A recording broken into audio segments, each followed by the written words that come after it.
Profit and loss में हमारा जो टोटल 8 फॉर्मूला था, 8 फॉर्मूले में से हम लोगों ने कल यानी कि पिछले वाले क्लास में 4 फॉर्मूले तक सवाल बना चुके थे। यानी कि उन शुरुआत के 4 फॉर्मूला को किस प्रकार से सवाल में इस्तेमाल करना है ये हम लोग जान चुके थे, है ना। चलिए, तो उसके बाद जो बाकी 4 फॉर्मूला हमारा बच गया था वो आपका यहाँ पे है, फॉर्मूला नंबर 5, 6, 7, 8। ये फॉर्मूला कोई अलग सा फॉर्मूला नहीं है, ये वही फॉर्मूला है जो कल हम 8 लिखे थे, जिसमें से कि ऊपर का 4 वाला डिस्कस कर दिए थे और नीचे वाला बच गया था, तो वही नीचे वाला ये 8 फॉर्मूला है। ठीक है, कोई डाउट नहीं ना। चलिए आगे बढ़ते हैं फिर। तो ये 4 फॉर्मूला हमारे पास है और चारों फॉर्मूला से एक एक सवाल हमारे पास है ना।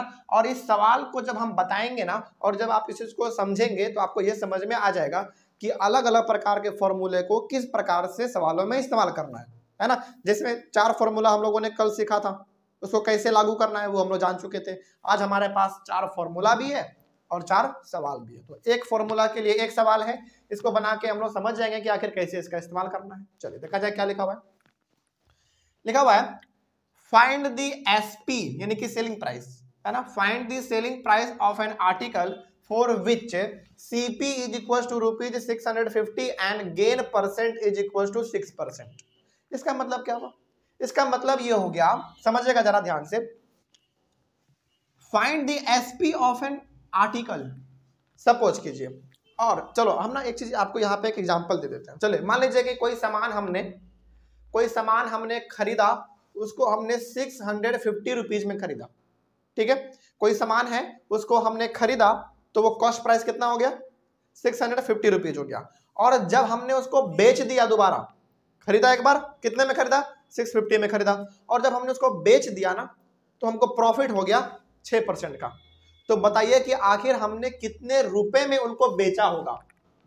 बेचना मतलब सेलिंग प्राइस निकालना, तो वही आपको यहाँ पे फाइंड करना है ना। अब आपके मन में सवाल आना चाहिए कि सर यहाँ पे 5 नंबर भी और 6 नंबर भी फॉर्मूला दोनों का दोनों सेलिंग प्राइस के लिए ही है, तो फिर लगाएं कौन सा? ये वाला लगाएं या फिर ये वाला लगाएं? देखो, जब भी आपको ना सेलिंग प्राइस निकालने के लिए कहा जाए और उसमें देखो प्रॉफिट हुआ है, जैसे इसमें प्रॉफिट हुआ है ना, हमको यहाँ पे निकालना क्या है? Selling price. लेकिन जब हमने बेचा तो हमको हुआ क्या? लॉस या प्रॉफिट? प्रॉफिट हुआ। तो जब प्रॉफिट होना उस समय पे फॉर्मूला लगाएंगे ये वाला, क्योंकि यहाँ पे भी आपको दिख रहा है गेन परसेंट और यहाँ पे भी दिख रहा है गेन परसेंट। और जब हम किसी चीज को बेचें और हमको नुकसान हो जाए तो उस समय पे फॉर्मूला लगाएंगे ये वाला। ठीक है, तो पहले ये वाला देख लेते हैं कैसे लगाना है। तो हमने कोई सामान को खरीदा 650 रुपीज में और जब हमने उसको बेच दिया ना तो हमको फायदा हो गया 6% का। तो बताइए कि आखिर हमने कितने रुपए में उसको बेचा, वही हमको फाइंड करना है। तो फॉर्मूला आपके पास है ये वाला, क्योंकि इसमें गेन परसेंट है और यहाँ पे भी गेन परसेंट दिया हुआ था, तो उसके लिए हम लोग ये वाला फॉर्मूला लगाएंगे। ठीक है, चलिए, तो फॉर्मूला लगाने के लिए आप यहाँ पे कुछ चीजें हैं, डायरेक्ट आप फॉर्मूला भी डायरेक्ट लिख सकते हैं। फॉर्मूला क्या है डायरेक्ट आपका देख लो, SP is equals to 100 plus gain percent divided by 100 into CP, यही फॉर्मूला है ना। चलिए इसी पे अब आपको सारा वैल्यू पुट करते चलने जाना है। जैसे देखिए यहाँ पे 100 है, 100 लिखिए, प्लस गेन परसेंट है, कितना है गेन परसेंट सवाल में दिया हुआ है? 6 है, लिख दिए, डिवाइडेड बाय कितना करना है? 100 इनटू क्या करना है? CP मतलब कॉस्ट प्राइस, कितने में आपने खरीदा था? कितने में खरीदा? 650 रुपए में, बस हो गया। इतना ही है और इसमें कुछ नहीं है, बस फॉर्मूला आपको याद रखना है। अब आपको दिख रहा है कि भाई एक जीरो से एक जीरो कैंसिल हो जाएगा, है ना। चलो और थोड़ा सा यदि हम लोग यहाँ पे करना चाहें, अच्छा चलो पहले इतना कर लेते हैं, ठीक है। अब थोड़ा सा हम लोग इसको और छोटा कर लेते हैं, हाँ कर देंगे, लेकिन पहले यहाँ पे ऐड हो रहा है, ऐड कर लेते हैं। 100 कितना हो जाएगा? 106 बाई 10 इंटू 65। अब काट लेते हैं, ज्यादा बढ़िया रहेगा। जैसे ये हमारा 5 से कट जाएगा 2 बार में, ये 5 से कितने बार में कटेगा? 1 बार में, 13 बार में, क्योंकि 13 5 कितना होता है? 13 5 65, है ना। ठीक है, बिल्कुल सही है। उसके बाद यदि और काटना चाहें तो हाँ और कटेगा, ये 2 से 1 बार में और ये 2 से 5 3 53 बार में, है ना। चलिए तो अब यहाँ पे आप थोड़ा सा यहाँ पे आ जाओ। अब यहाँ पे है 53 3 into 13 is equals to rupees, multiply आप कर लीजिए। 53 इंटू 13 को आप मल्टीप्लाई करेंगे तो 3 3 9 होगा, 15, एक का 5 बार 5, तो 9 5 3 8 5 1 6, कितना आ गया 689 रुपीज में उन्होंने बेचा होगा। कोई डाउट अब इसमें? तो ये आपका क्या निकल गया, सेलिंग प्राइस निकल गया। तो अब जरा इसको आप रिलेट कीजिए कि भाई देखो उन्होंने खरीदा इतने रुपए में, 650 में उन्होंने खरीदा, बेच दिया उन्होंने 689 रुपीज में। तो ऑब्वियस सी बात है, हमको यहाँ पे क्या दिख रहा है, प्रॉफिट दिख रहा है। और कितने का प्रॉफिट हुआ हमको, 6% का प्रॉफिट हुआ। बस यही चीज निकालना था आपको, कोई डाउट नहीं ना, बड़ा आसान था ये, है ना। आगे बढ़ते हैं। उसके बाद सवाल नंबर 4 देखा जाए। अच्छा, यहाँ पे सवाल नंबर 3 4 क्यों लिखा हुआ है, क्योंकि कल हमने 2 सवाल डिस्कस किया था, है ना। तो 2 सवाल कल कर चुके हैं, तो तीसरा, चौथा, 5वां और वो 6वां, ठीक है। ये वाला सवाल देखिए, चौथा नंबर क्या कहा जा रहा है, फाइंड द एसपी। इसमें भी आपको एसपी ही निकालना है, यानी कि selling price of a table whose CP is ₹3,300 and sold at a loss of 10%। मतलब क्या हुआ इसका, समझते हैं। जैसे यहाँ पे किसका बात क्या है, टेबल का ना। चलिए, हम गए मार्केट में, फर्नीचर के दुकान पे गए और हम वहां से एक टेबल खरीद के लेते आए, ठीक है। टेबल को जब हमने खरीदा तो हमको पैसा पे करना पड़ा 3,300 रुपये, यानी कि ये हमारा क्या हो गया, कॉस्ट प्राइस हुआ। और जब हमने उसको बेचा दोबारा ना, तो हमको जो है ना 10% का नुकसान हो गया। तो इसमें भी आपको निकालना है कि आखिर हमने कितने में बेचा कि हमको 10% का लॉस हो गया, हमने कितना में उसको बेचा कि हमको 10% का लॉस हो गया, यही निकालना है। तो लॉस का बात हो रहा है तो आपको फॉर्मूला लगाना है ये वाला, है ना। चलिए, तो आप डायरेक्ट फॉर्मूला लगा सकते हैं, डायरेक्ट, कोई दिक्कत वाली बात नहीं है। फॉर्मूला आपका फिर से वही रहेगा, नहीं ये वाला रहेगा, क्या है, selling price is equals to 100 minus loss % by 100 into CP, हो गया। अच्छा, ये दोनों फॉर्मूला ना याद रखना बड़ा आसान है। कैसे, यहां पे बस आपको प्लस डाल देना है, वहां पे माइनस डाल देना है। यहाँ पे गेन % है तो वहां पे लॉस % है, बस, बाकी सब चीज तो सेम है ना। चलिए, अब इस फॉर्मूला पे आप अपना वैल्यू पुट कीजिए।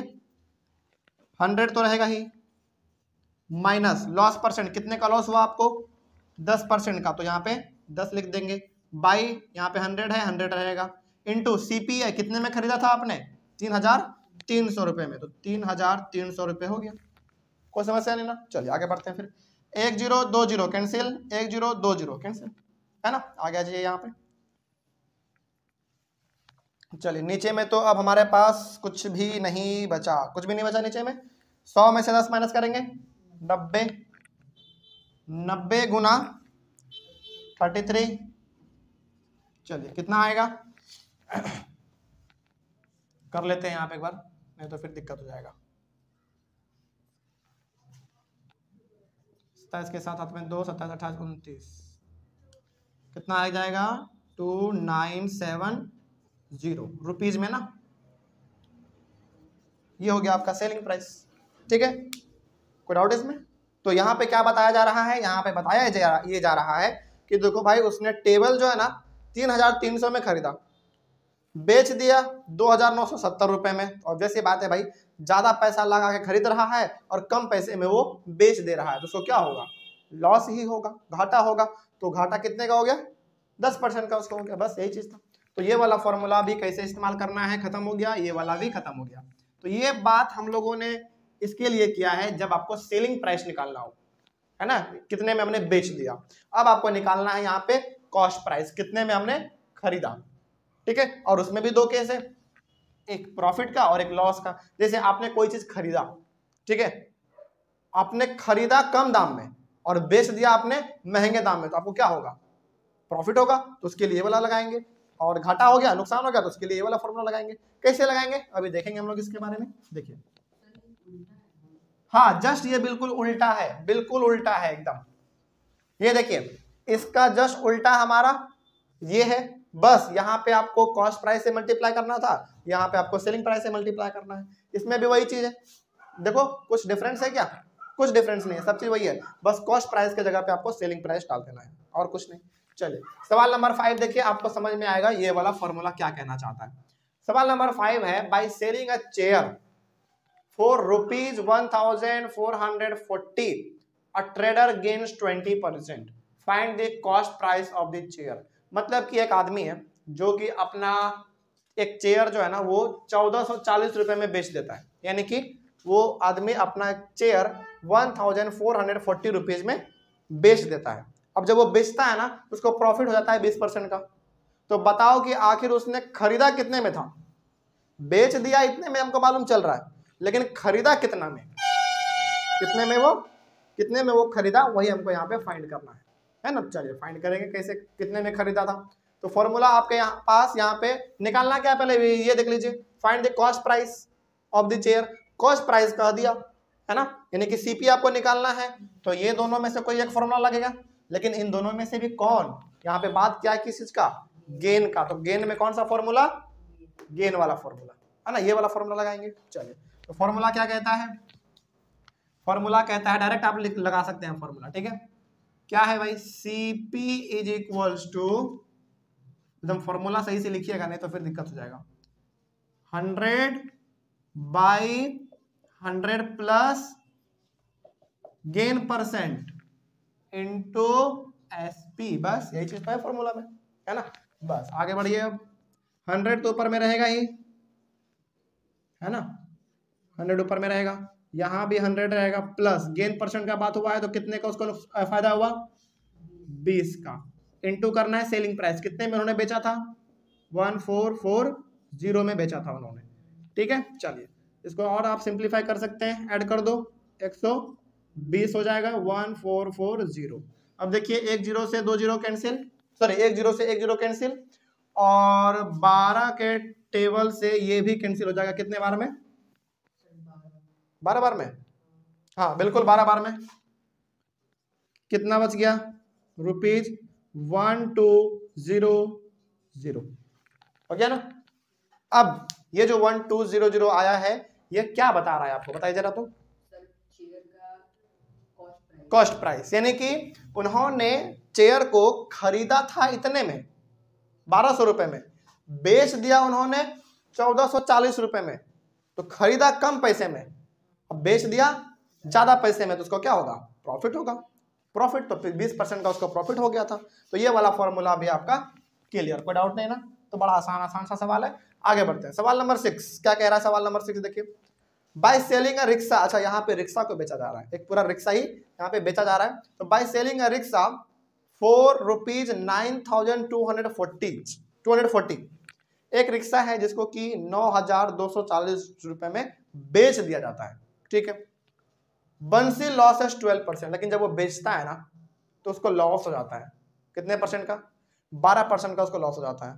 तो find the cost price of the rickshaw. तो बताओ आखिर उन्होंने खरीदा कितने में था, बेच दिया उन्होंने इतने में, ठीक है मालूम चल रहा है, जब बेचा ना तो उसको इतने परसेंट का लॉस भी हो गया, लेकिन खरीदा कितने में था, है ना, यही फाइंड करना है। तो फॉर्मूला कौन सा, फॉर्मूला नंबर लास्ट, क्योंकि इसमें भी कॉस्ट प्राइस निकालना है और इसमें किस चीज का बात किया है, लॉस का बात किया है। तो लॉस भी आपको इसमें दिख रहा होगा, है ना, तो ये वाला फॉर्मूला लगेगा। चलिए कैसे लगाएंगे इस फॉर्मूला को, सेम टू सेम लगाएंगे, कोई उल्टा पुल्टा इसमें बात नहीं, एकदम बिल्कुल सेम टू सेम फॉर्मूला। क्या है फॉर्मूला बताइए, Cp इज इक्वल्स टू, एकदम सेम टू सेम यही वाला रहेगा ना, बस यहाँ पे क्या हो जाएगा, माइनस हो जाएगा, बस माइनस, और फॉर्मूला भी याद रखना बहुत आसान है। तो 100/100 minus loss percent into SP, यही चीज है ना, देख लीजिए कोई डाउट है तो। हो गया, अब तो बड़ा आसान है, बस आपको वैल्यू पुट करना है ना। जैसे ऊपर में 100 है वो तो रहेगा ही 100, नीचे में भी यहाँ पे 100 है रहेगा, माइनस लॉस कितने का हुआ उसको, 12% का, हाँ बंसी नाम है, बंसी यहाँ पे नाम है। उसके बाद फिर एसपी कितने में उन्होंने बेचा था, 9240। चलिए आगे बढ़ते हैं फिर, उसके बाद आप यहाँ पे कर लो, ये तो ऊपर में 100 रहेगा ही, 100 में 12 माइनस करो, 88, 88 into 9240 is equals to rupees कितना आ जाएगा? इसको तो करना पड़ेगा थोड़ा, है ना, इसको काटना पड़ेगा, रुक जाइए 1 मिनट। इसको 2 से काटेंगे तो 50, इसको 2 से काटेंगे 44, फिर 2 से काटेंगे 25, 22, है ना। अब इसको काटते हैं थोड़ा सा और यहाँ पे सिंप्लीफाई कर देते हैं। पहले ऊपर में रह गया 25 बाई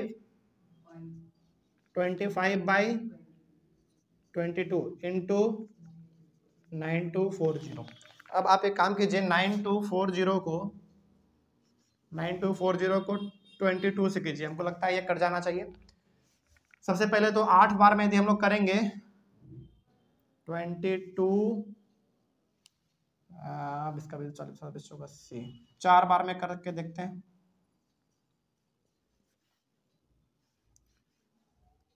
चार कट गया, 2 बार में,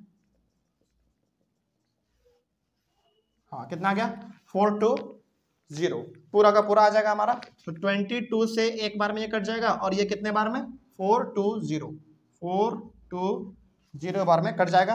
तो यहाँ पे आपका फाइनल आंसर आ जाएगा ₹25 into 420 is equal to rupees. इसको मल्टीप्लाई कीजिए और आप यहाँ पे आंसर ला लीजिए, हो जाएगा, कोई डाउट नहीं ना इसमें। तो वो आपका छोटा सा काम है, मल्टीप्लाई करके आंसर ला देना है, बस बात खत्म। कोई दिक्कत इसमें, बात समझ में आई है ना। चलिए आगे बढ़ते हैं। फिर ऑनलाइन वाले बच्चे एक बार पहले आप इसका स्क्रीनशॉट ले लीजिए, स्क्रीनशॉट लेके अपने इसके कॉपी में आप मेंशन कर लीजिए। अच्छा, ये वाला जो 4 फॉर्मूला है ना, ये दोबारा लिखने की जरूरत नहीं है, ये 4 फॉर्मूला दोबारा लिखने की जरूरत नहीं है, क्योंकि ये आपने कल लिखा था अपने कॉपी में, है ना, तो वही चीज है, तो दोबारा मत लिखिए। आप डायरेक्ट सवाल नंबर 3 से इस्तेमाल कीजिए, सॉरी 3 से आप इसको शुरू कीजिए, आपका काम हो जाएगा। कोई डाउट है इसमें?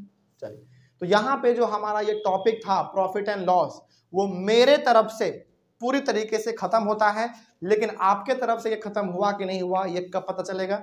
जब आप सवालों को बनाएंगे। चाहे आपके पास बुक एनसीईआरटी हो, RS अग्रवाल हो, कोई भी बुक आपके पास हो, आप उससे सवाल बनाइए, तभी आपको मालूम चलेगा कि आपने कितना सीखा है ना। क्योंकि यहाँ पे जितने भी 8 फॉर्मूले थे हमारे पास, उनसे किस किस प्रकार से सवाल बनता है वो तो हमने आपको बता दिया, लेकिन अब आपसे सवाल बनता है कि नहीं बनता है ये आपको तब पता चलेगा जब आप बुक को बनाएंगे, है ना। तो जब आप बुक को बनाएंगे तो हो सकता है कि सवाल बने, सवाल हो सकता है कि किसी में आप अटक जाएं, ना बने तो कोई दिक्कत नहीं है, आप लोग क्लास में आके पूछ लीजिएगा। और ऑनलाइन वाले बच्चे यदि आपको कोई डाउट हो तो आप एक बार कमेंट कर लीजिएगा, ठीक है ना। चलिए मिलते हैं फिर। अच्छा हाँ, एक चीज और, तो प्रॉफिट एंड लॉस हम यहाँ पे खत्म समझे, मेरे तरफ से प्रॉफिट एंड लॉस पूरा खत्म समझे। चलिए, तो प्रॉफिट एंड लॉस हमारा पूरा खत्म होता है, और इस चैप्टर का जो लास्ट एक टॉपिक बच जाता है हमारा, एक टॉपिक है लास्ट वाला, वो है हमारा सिंपल इंटरेस्ट, है ना। तो कल हम लोग शुरू करेंगे अपना सिंपल इंटरेस्ट। मिलते हैं तब अगले वाले क्लास में सिंपल इंटरेस्ट के साथ। Thank you very much and have a nice day.